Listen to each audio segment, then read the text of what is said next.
There are over 1,000 species on the endangered list in the United States. And these two photographers are determined to capture them on film. Don't say they can't be saved. Don't say there isn't hope. America's endangered species. Don't say goodbye. A new film from National Geographic Television. It's been called the most glamorous job in the world, but these photographers of National Geographic magazine also tell another story. Enduring danger and hardship, they travel the globe to bring back these astonishing images. Their stories are as fascinating as the pictures they take. From exotic locations worldwide, these men and women can take a moment and make it last forever. Now, go behind the lens with National Geographic and meet the photographers. And now, our feature presentation.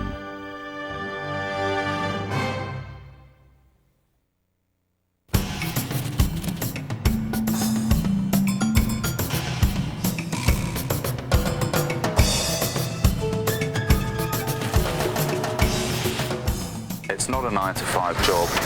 It's not about forgetting about your work when you get home from the office. Only on 3 occasions have venomous snakes actually gotten me. The thing that can go wrong is if we miscount the lions. It's not really work, is it? It's just a way of life. It's a way of life for us. When I get to see something that nobody's ever seen before, that's a thrill that I don't think I'll ever get over. It's getting that image in a way that it's never been captured before. It's like gambling. You go out, you never know what you're going to get, and more than likely you're not going to get anything. But the payoff is that we live in paradise, and we have a life that nobody else has.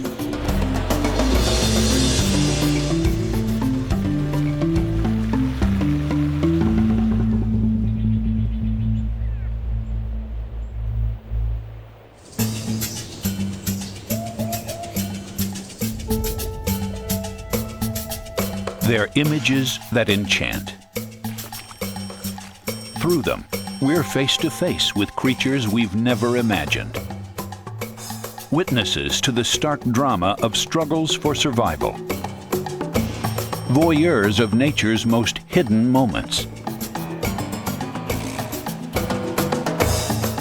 What does it take to capture those images? Who stalked that lion? Confronted that cobra? Swam with that shark? You're about to meet some of the world's most talented filmmakers.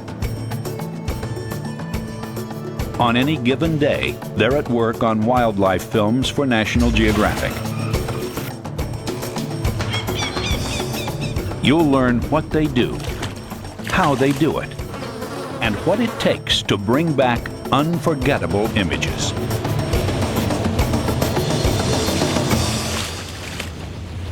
I think a lot of people think it's a dream job.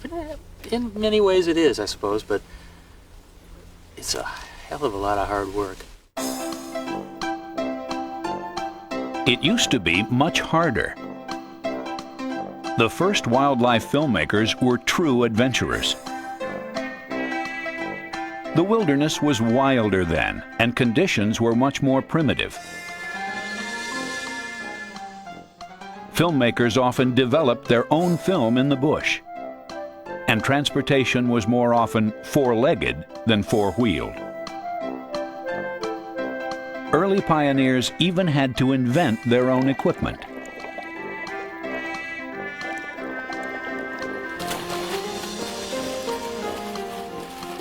Those intrepid explorers brought back images that were a revelation to the public. People had never seen moving pictures of animals in the wild.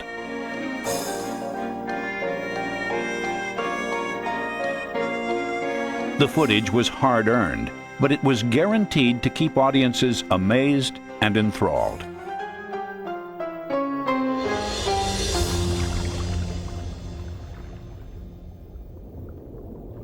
Today, dependable cameras, high-tech gear, and all kinds of vehicles make the job easier. But the challenge has gotten tougher. The public sees incredible things on film every day. In fact, they want to see more incredible things. So we in the business are actually pushing the pinnacle of perfection higher and higher and higher. We're competing against ourselves, and we're making it more difficult for ourselves to come out with new things. And when you're doing film work, there's a certain amount of pressure to get the shot. And you tend to do things that push the envelope a little bit. Sometimes you can push a little too hard. For the first test of National Geographic's Critter Cam, the camera was attached to the fin of a shark. But the shark swam off prematurely, and things took a horrific turn. A fisherman tried to help by hooking the shark. He didn't realize that cameraman Nick Kalianis was just 10 feet away. But the shark did.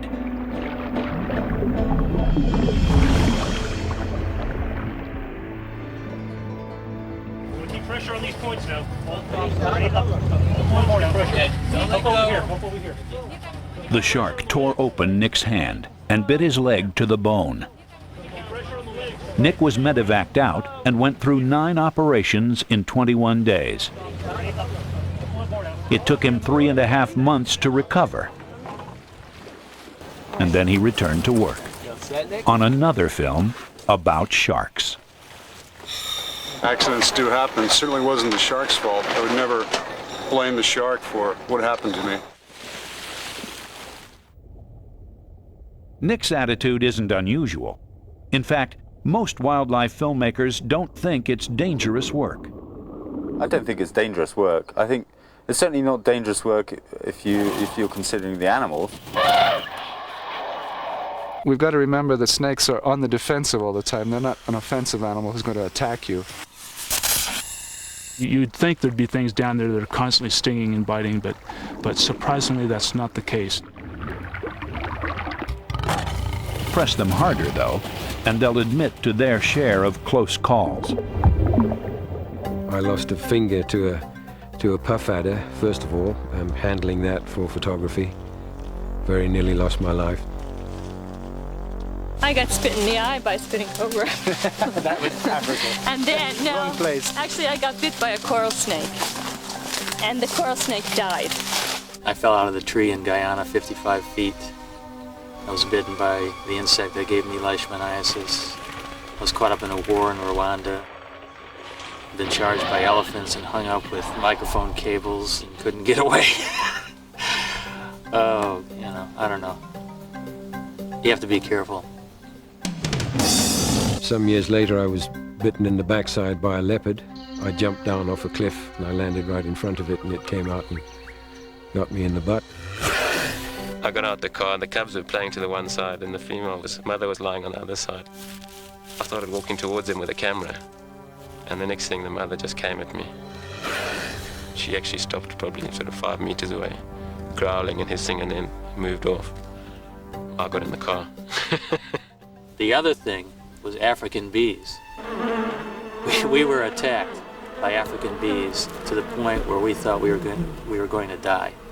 All of us were stung 40, 50, 60 times in the head and face. A couple of years after that, I was filming underwater in this crystal clear spring in Mazima. 2 males started a fight. In the confusion, one of the male hippos charged and got me by the leg, shook me around like a rag doll for a while. I had a hole through my leg big enough to stick a Coke bottle through.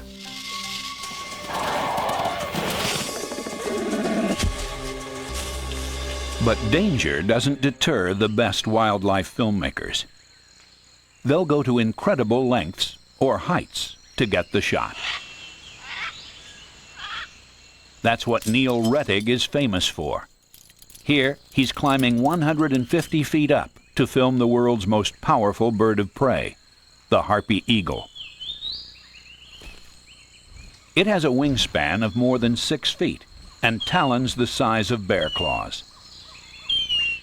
The harpy will attack any intruder that gets too close to its nest, including a precariously perched cameraman. first time an eagle flew at me, I was scared to death.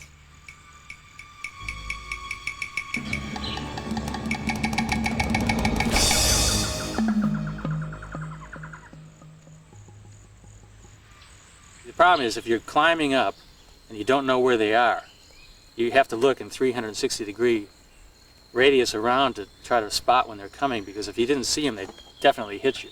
They're incredibly powerful. If you weren't roped in, they could knock you right off the limb. We had a leather jacket that was totally shredded by the end of the project. It was just like a big hole in the back, you know.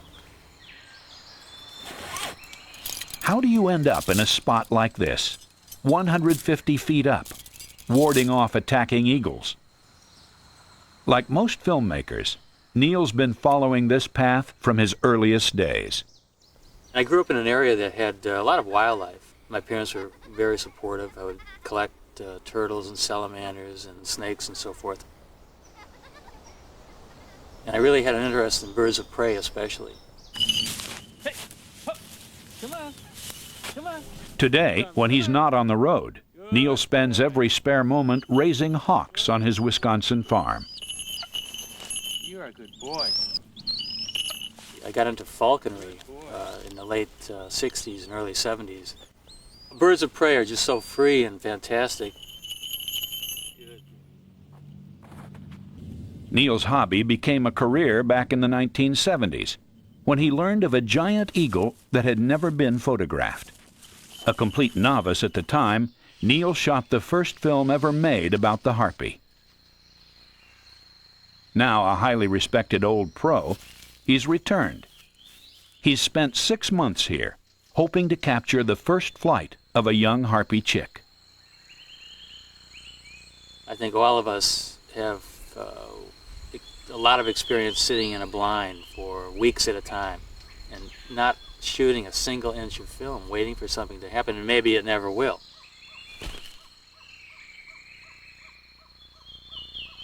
The young harpy spent weeks testing its wings and Neil's patience.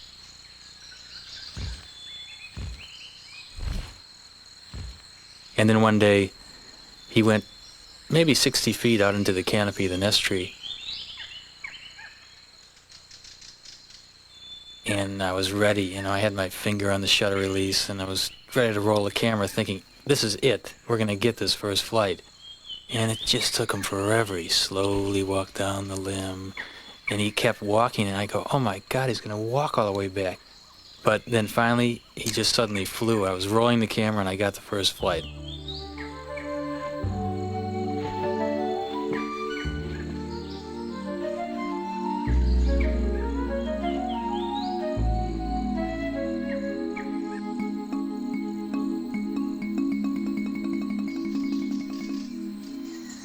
Some unusual skills are required for filming birds of prey.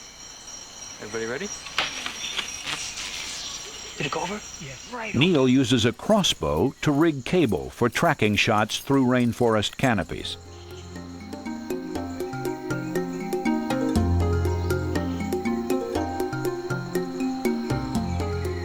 We have a vertical tracking system where we can lift the camera from the ground to the top of a huge tree. We have a horizontal tracking system. You get a floating sensation tracking through the forest. All these things take a lot of time, and it's a lot of hard work. Okay, that should be good. Okay, Chris, hold there a second. Neil became known as a man who could film in high places. For a while, every phone call I was getting from producers had something to do with climbing.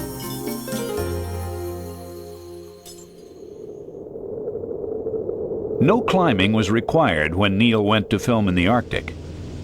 A plane put him down on top of remote Prince Leopold Island. But the job did call for someone who wasn't afraid of heights. It was incredibly bleak. I mean, the cliff just falls away, 1,000 feet straight down. The cliffs were bathed in sun the day Neil arrived, but things went downhill after that. We had the worst weather I think I've ever experienced out in the field. I mean, blowing gales and sleet and freezing rain and howling wind. Trapped in their tents by the harsh weather, Neil and his sound man were going stir-crazy, Arctic style. All the eggs are falling off the cliff. All the eggs have fallen off the cliff. All of them. When the weather did clear, Neil had other problems. He was trying to film a colony of murres, nesting in crumbly stone on the sides of the treacherous cliff. To get the shot, Neil had to go right to the edge. The wind literally would buffet you, and it threatened to actually blow you right off the cliff, and of course you're not going to survive falling 1,000 feet. So we're talking about this 200-pound apparatus that we had to set up right on the edge of the cliff with these rocks that are flaking away. And to get the shot, we wanted to actually sweep the camera out with a wide-angle lens to sort of give you a bird's-eye view of what it looked like, to look straight down.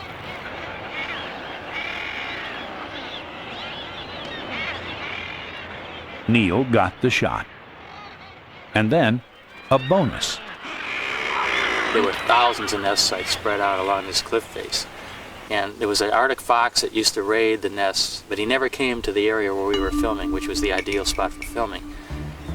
One day, the fox came along, and I was just thinking, God, would it be great if he started raiding these nests right in front of the camera? And sure enough, he went in front of the camera, raided the nests maybe 10 times, 10 different nest sites. I mean, it was just like perfect choreography.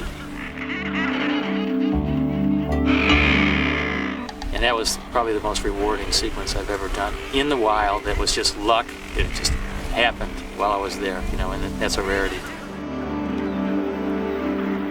Today, filmmakers like Neil Rettig are well-established professionals in what could actually be called a career.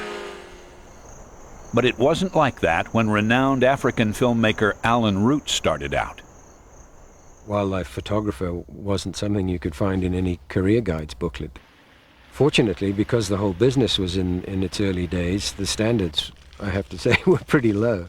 So anything a cut above home movie footage would get onto television because it was all new and exciting to them. And I really appreciate that because the youngsters today have a much harder nut to crack to get in. Actually, just drop me down here. I think there is more pressure on me because this is my first film, and I obviously want it to be a good film. You find the shot. Go right, Pete. Go right. Go right. But as long as I'm learning, that's the key thing. Still running. Still running. Matt Aberhard's here in Tanzania to make a National Geographic film about jackals. Stop. They're a tough animal to keep in frame.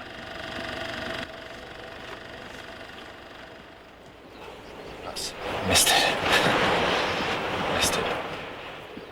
Despite the frustrations and challenges, for Matt, this is the fulfillment of a dream. It's taken some real doing to get this far. After failing at university, I was really forced to really go for something and do my best. He landed a few menial jobs in film, including work for a British company that made wildlife films. I made teas for people, worked long hours, made sure I was noticed, and gradually one thing led to another. It led to an invitation to come work for a wildlife filmmaker in the Serengeti. Driving out to the Serengeti was, one of the best days of my life. I believe I cried when I saw the Serengeti because I had arrived and it really was the culmination of a good deal of difficult, grinding, boring work. And finally I'm here, doing what I want to do.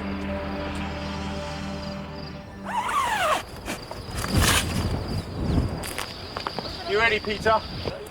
Matt spent 5 years working for someone else before attempting a film of his own. This is his big chance. He won't get many more if he doesn't deliver. He's chosen a difficult subject. Jackals are unsympathetic heroes. People watching the film might be distressed by the fact that these jackals are preying on little Bambis. But that gives me a good challenge. I don't have a problem with the fact that people might hate the jackals one minute if I can make them like the jackals the next minute. Make them feel something. If they feel something, that's good. Turn the car down right. I'll get them coming down this ridge. Jackals can be doting parents. Okay, get to the den, get a And Matt wants to show that by capturing a key scene, the moment when the pups emerge from the den to greet their mother. fast, Peter, otherwise we're going to miss it. Stop.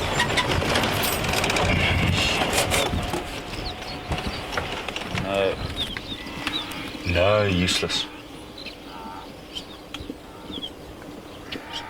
Matt's too late.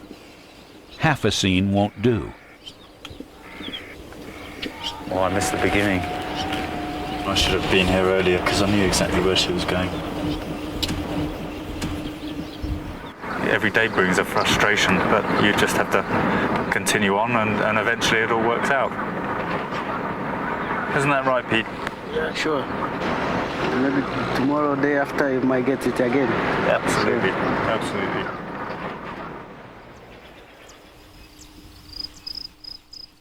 A couple of hours away, veteran Dutch cameraman Anton van Munster is shooting a National Geographic film about a family of cheetah.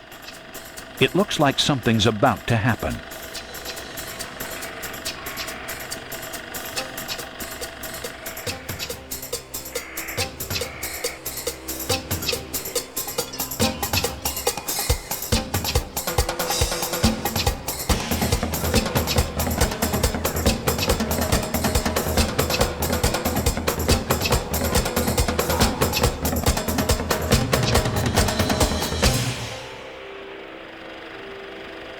Less than 15 seconds from beginning to end, and the cheetah never went out of frame. Okay, stop, yeah. Go quick. Now Anton moves in for the close-up. Yeah, go this side. It puts him right on top of the kill. Make a turn. Stop like this. Of course, I've seen it more than once by now. But I still I can hardly bear that. To watch it is terrible. But sentimentality in nature doesn't exist. Things couldn't be going better for the seasoned veteran. As for Matt, Jacks down, go. Oh, we missed it. There we go. Cut. One cut to the left. Yeah. Right. Go around these buildings. On this side with for the direction. Yes. Go right, Pete. Go right. Yeah, and now to the left. Quick. Yes, of course. Okay, stop like this. Oh, yeah, I missed it again. Fantastic. Great. We missed what happened here just by a couple of minutes. Matt would be happy just to get close to his animals. It's clearly no problem for Anton. You're happy that there's glass, huh, Swiley? And while the cheetah are climbing all over Anton's car, Matt's is breaking down. The link snaps. Yes.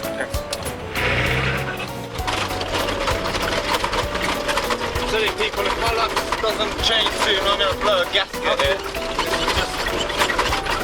The last 2 weeks, relentless problems, cheaters, no weather.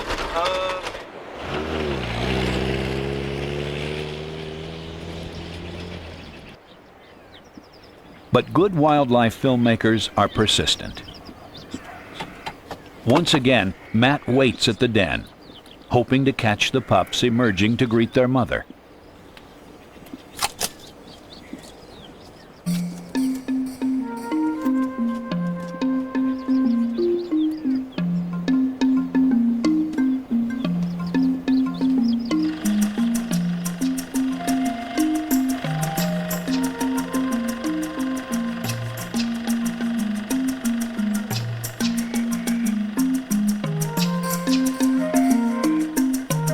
Finally, the right place at the right time. A crucial scene for Matt. A testimony to the gentle side of the jackal.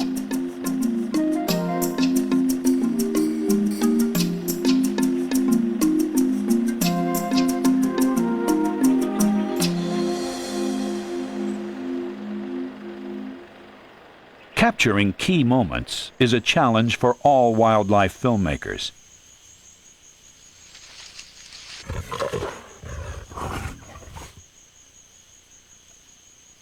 How do you get great scenes like these?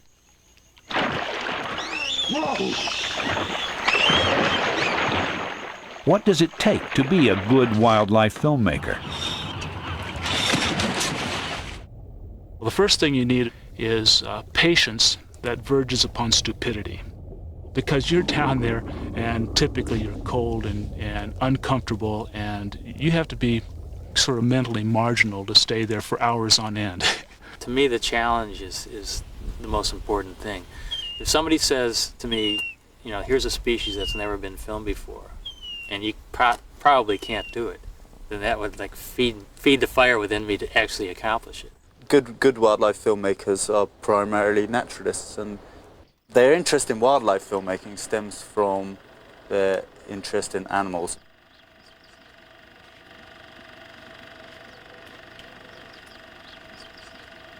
If you understand the animal behavior, you have a better chance of being able to film it, as opposed to understanding the camera techniques and trying to film some animals. Never gonna work.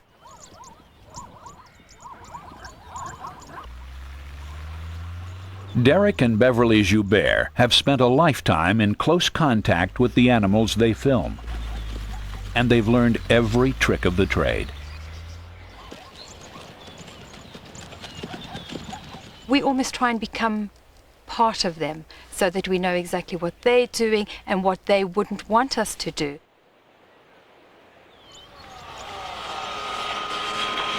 Okay, so I've got this close-up slow-mo shot here. For the Jouberts, wildlife filmmaking isn't a job. It's a way of life. Over here we've got a handy item. It's an elephant's pelvis, and it's great for having our wash basin. And then, of course, our famous toilet. You don't sit there for long because the teeth are still in the elephant's jawbone. Life in the bush is basic, but the Jouberts' reward is an unusual intimacy with wildlife. When we're sitting somewhere and an elephant comes to us, we will just sit and soak up the atmosphere and almost communicate with him. That is something that you would not get in many places. Such moments are unforgettable, like Howard Hall's extraordinary encounter with a Patagonian right whale. It was a remarkable experience because after we'd been with the animals a few days, one of them actually became curious and wanted to play with us. And it was amazing. We found that the whale would come right down to me, come right down and sit on the bottom next to me and lean over toward me so that I would scratch his eyebrow. And he'd love for us to scratch him. And we're talking a huge animal. We're talking this gigantic behemoth of an animal coming down, settling only a few feet away with his eyeball only 18 inches from you. And then you just reach out and scratch his eye and you watch him looking at you while you do that. And now you may think, you look into the eye of a whale, you're not going to see any characterization or emotion there, but you can.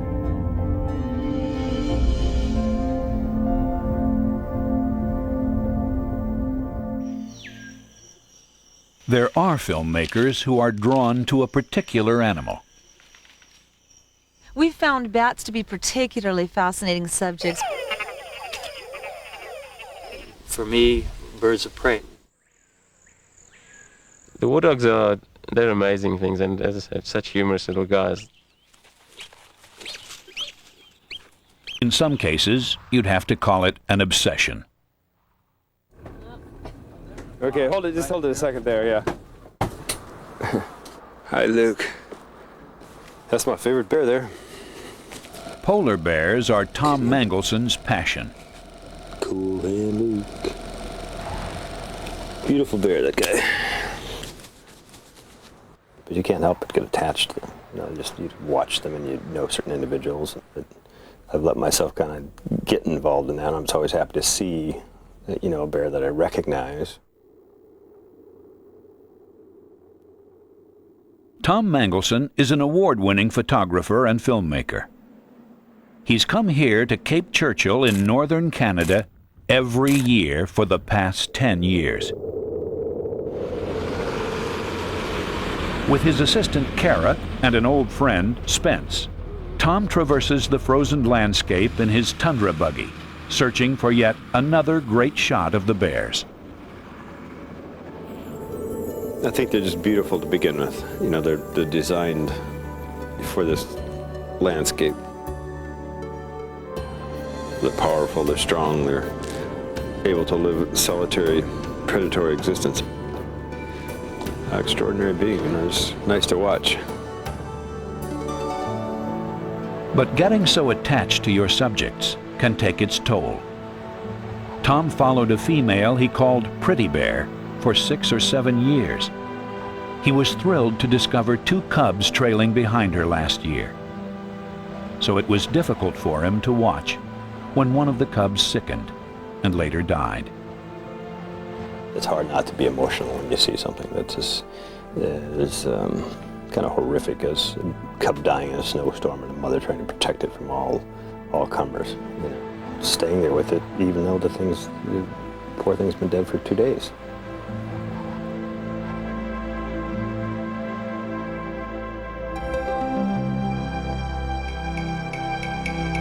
Tom's emotional connection to the bears leads us to see them in a different light.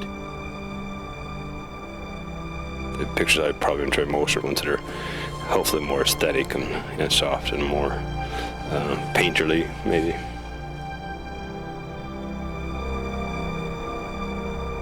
It's probably most people's favorite overall, the one called The Bad Boys of the Arctic. It looks very human. You know, the guy's kicked back looking like he's, you know, ready to turn on the TV or watching a football game or having a beer. I named that image Polar Dance because it looked like they were dancing. It looked like classical dance that people would do. Actually, it's 2 large adult male polar bears play fighting.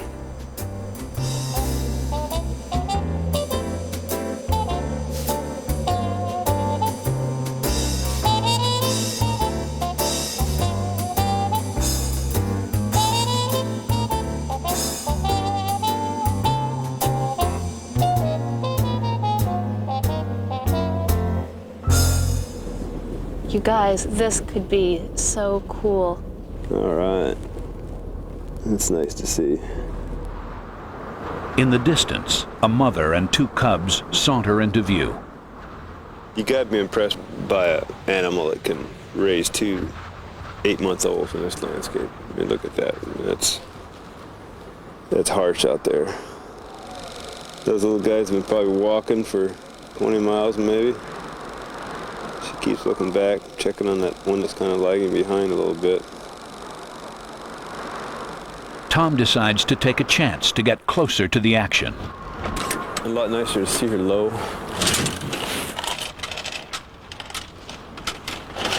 It's risky going down on the ground, but the mother bear seems a safe distance away. She's not going to leave the cubs to get us.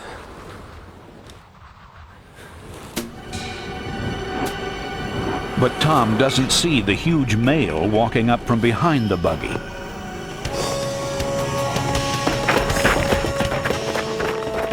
He and Kara race up the steps.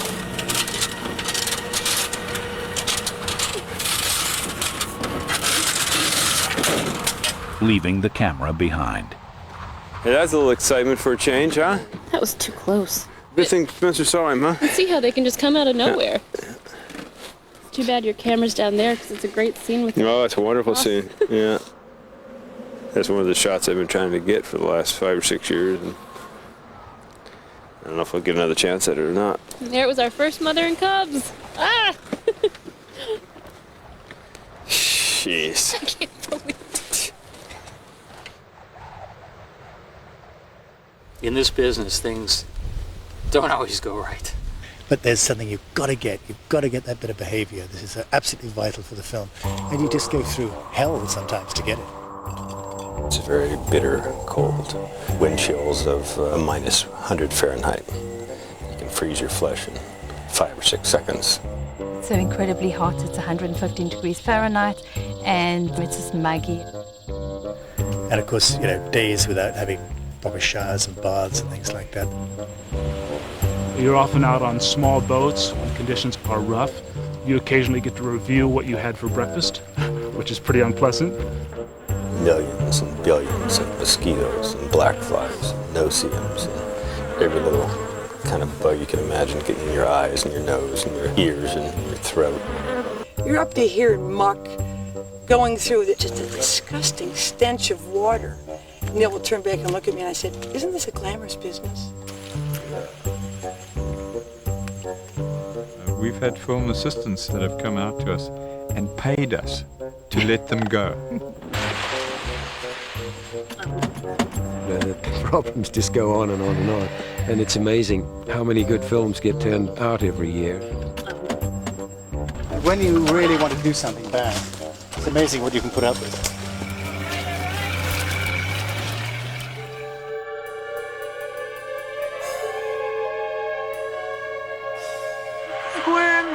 Not many people would want to get this close to a deadly black widow spider.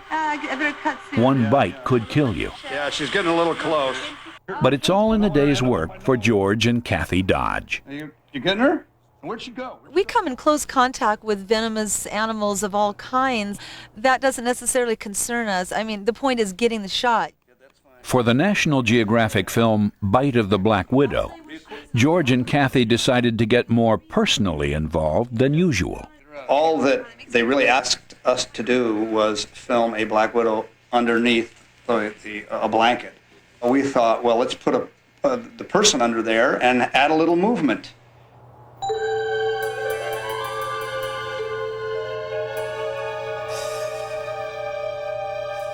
I better cut soon. Yeah. I don't want to risk it. She's getting too close. Yeah. Good one. Good, now get her out of here. It was a nice idea, as long as the Black Widow didn't move too far, too fast. Get her. Okay, I'm trying. If we timed things just right, we'd get the Black Widow out from under the cover before it actually reached his flesh. Okay, wait, now go.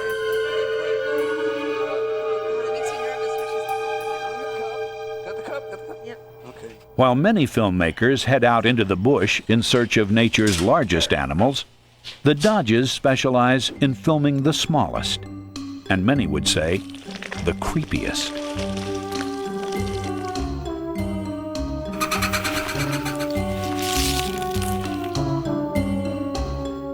You can only see elephants and lions and zebras and wolves and bears for so long. I mean, there are only certain limited species of each one of these animals. But insects, beetles, wasps, bees, flies, I mean, they're countless. They're countless. We could never run out of subjects. But if you think it's hard figuring out what an elephant or lion is about to do, try insects. Like a black widow spider is going to lay eggs. Well, she isn't going to tell us. We don't speak black widow. So she isn't going to tell us, oh, I'm going to be laying these eggs at exactly 1 o'clock tonight. They seem to do well. We had 12 black widow females, and they were all gravid, ready to lay eggs, all in separate cages, all ready to be put on the set. One of us will go to bed, and the other one will stay up and watch the black widow for 3 hours, and then we shift back and forth like that. George! Oh, she's really doing it, huh? The least bit of interference would cause her to abandon the whole process. Just a light going on or any sudden shock to the container would throw off the whole scene. Even when the Black Widows performed on cue, other problems invariably cropped up. Okay, roll camera, she's starting. Even though we had 2 cameras, this animal's got 8 legs. Several times we would get egg laying, but not a good shot because 1 or 2 of her darn legs would be in the way. And then the mating of the male and the female. Now you're dealing with 16 legs in the way. How do you get a clear, decent shot of the male mating with a female where you can see what's happening? It wasn't easy. It wasn't easy at all.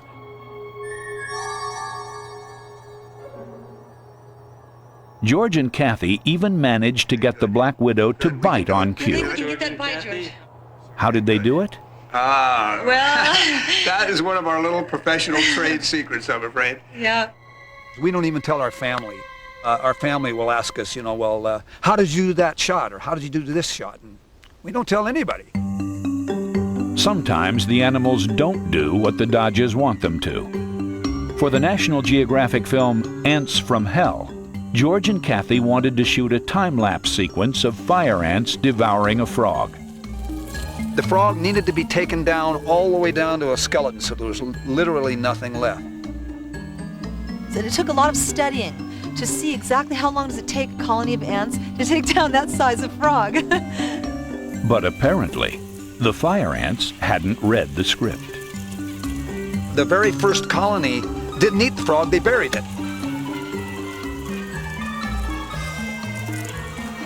So we dig up the frog, put him back, start on another colony, and they eat the frog halfway and abandon him.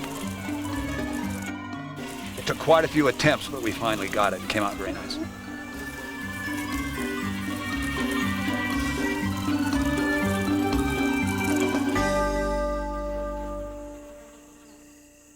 George and I are challenge ourselves to go after those images which haven't been captured before. I mean, to whatever degree that takes us, extreme macro or telephoto, it's getting that image in a way that it's never been captured before.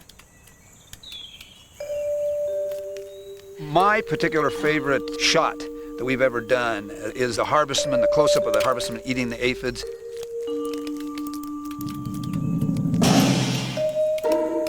No one had ever seen a harvestman eat an aphid before. We not only saw it, we filmed it.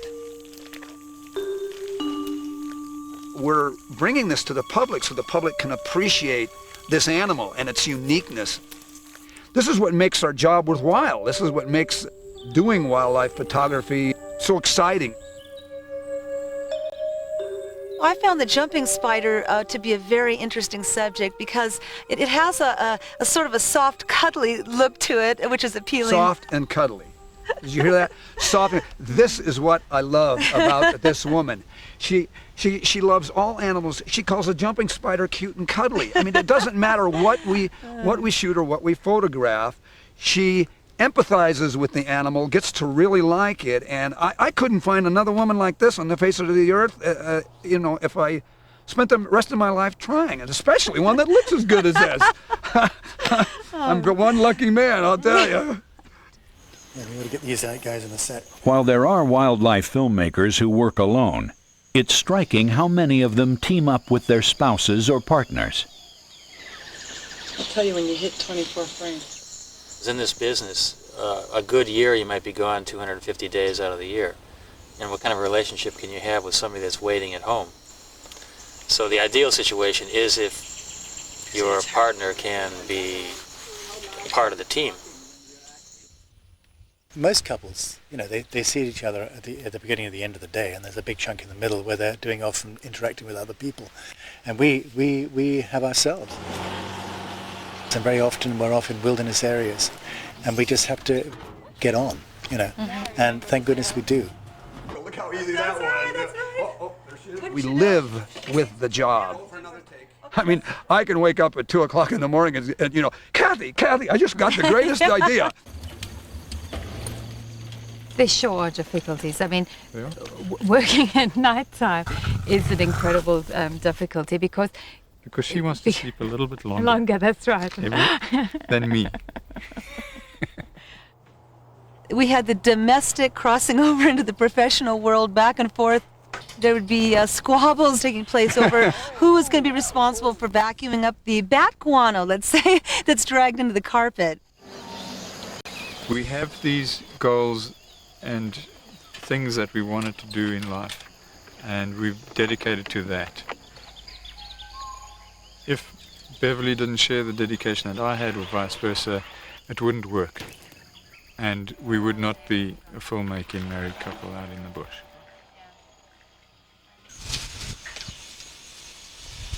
So what do we do? Are we going to do end takes? First, let him do this, and then we'll do a front take, and then we'll ask him questions. One such couple is Richard and Carol Foster. The husband and wife are among the world's leading wildlife filmmakers. They make a perfect team. Okay, you ready, Carol? Yep, rolling. Richard's the cameraman, while Carol does sound, still photography, and research. Back there. Oh, they're so cute. They're tiny noses. We're both naturalists, and we both think in the same way. Get ready, Carol. Even though we do separate things, then we come together when it's a film. Carol and I complement each other very well. We're actually both very different kinds of people. I'm much more laid back. Carol revs much higher than I do. I tend to get a bit mentally lazy sometimes, and she gives me a quick kick, when that happens, and I try and calm her down when she gets too hyper, So we have a pretty good effect on each other. Actually. Yeah. It works well. He's clean his mouth part. We couldn't make these films as individuals. We really couldn't. It's too wide a breadth of stuff to get done. And we both have respect for each other and what we do.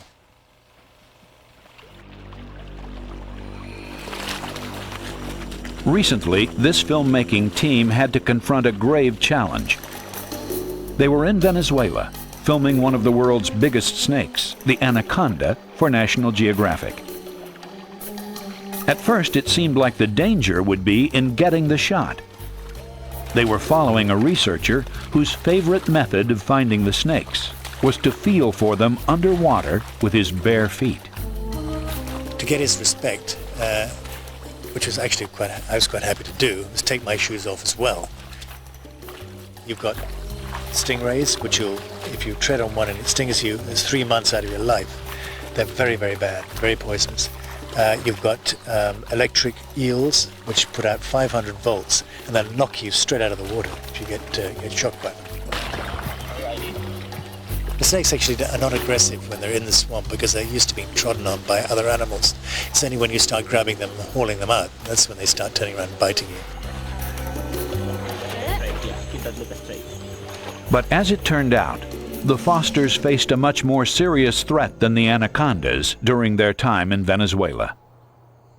All of a sudden, I had these sharp pains in my spine, and when I got up, my right leg wouldn't work at all, and I was dragging it. And then my left leg went, and then we decided you better medevac me out of there. The mysterious illness puzzled doctors. Only one thing was certain. Carol wasn't letting it stop her. I didn't want to go back to the States or anything. I wanted to go back to the film because I spent so much time getting it to that spot. So I said, I'm going back to the field. Camera roll 66, scene 1. And I was either in a wheelchair or somebody was always carrying me. It's a good job you're light. We could lug you around. They carried me. And I said, I'm going to every scene. I remember my leg. Over time, Carol regained the use of her legs. So, okay, Frank, you got it. Okay, you got it. Now, less than 9 months after her stint in a wheelchair, she's joining Richard on an arduous shoot. For a National Geographic film about bats, the Fosters and their team are descending into a huge bat cave a few hours from their home in Belize. Grand Central Station of a cave, this, isn't it? It's a monster. The steep descent is treacherous, but it's a shoot Carol wouldn't want to miss. The Fosters have brought along a unique thermal camera that registers heat rather than light. It's just the thing for filming in pitch-black caves. Hidden in the darkness are all kinds of creepy crawlies. Not to mention thousands of bats. Going into a bat roost, it's a pretty unhealthy place. These bats are all sitting around the roof and they crap down on you. And there's piles of guano on the floor, and the temperature is higher than it is outside. It's sort of Turkish bath feeling about the whole place. There's airborne diseases that the bats propagate in the guano.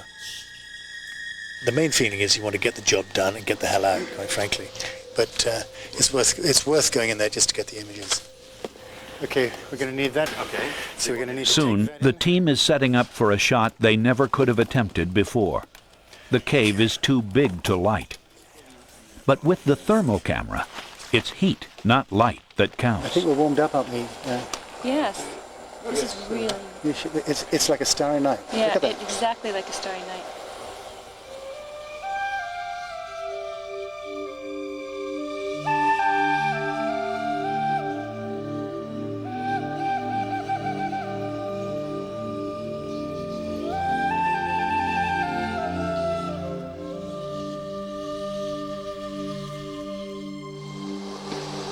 You want more detail in the stalactites, or you just want them darker?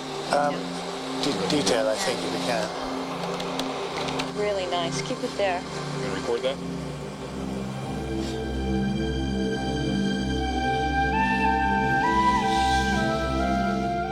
The images are everything Richard and Carol had hoped for. They're showing the bats in a new way, using technology early filmmakers could never have imagined. But for this husband and wife team, being able to capture this scene together is a personal triumph as well. For recently, Carol's mysterious illness was finally diagnosed as multiple sclerosis. Now I hope I'm going into remission. And then I was still able to go into some caves and work on the bat film. And I really tried hard because I have to always be there because I like it so much, Up there in the rocks, there's... We're going to fight this thing all the way through, and, with modern drugs, who knows? There may be a cure next year. You know? So you just keep your body in shape as much as possible and carry on making films. For dedicated professionals like these, wildlife filmmaking is in the blood. They'll keep at it as long as they're able. They do it because they love it, and because they know it's important. Someday, their films may be the only record we have of wildlife that is fast disappearing. The fact of the matter is, the cameramen and the film crews need to be out there because tomorrow it's not going to be there. You see, 25 hammerhead sharks go by, you're bound to be impressed, but 15 years ago, it would have been 500 hammerhead sharks. As a cameraman, I have an opportunity to make a difference. People see these wonderful animals, and they don't want them to disappear.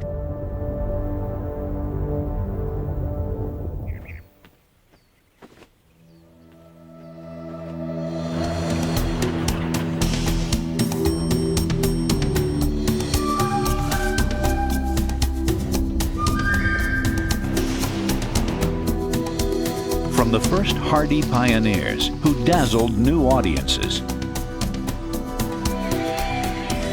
to the conservation-minded professionals of today, wildlife filmmakers are adventurers, driven to bring back images that hold us spellbound.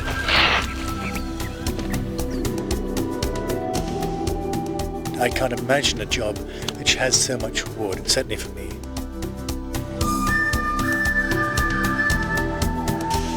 We have fun every single day of our lives. I think that there is nothing else that I would rather be doing right now on this earth.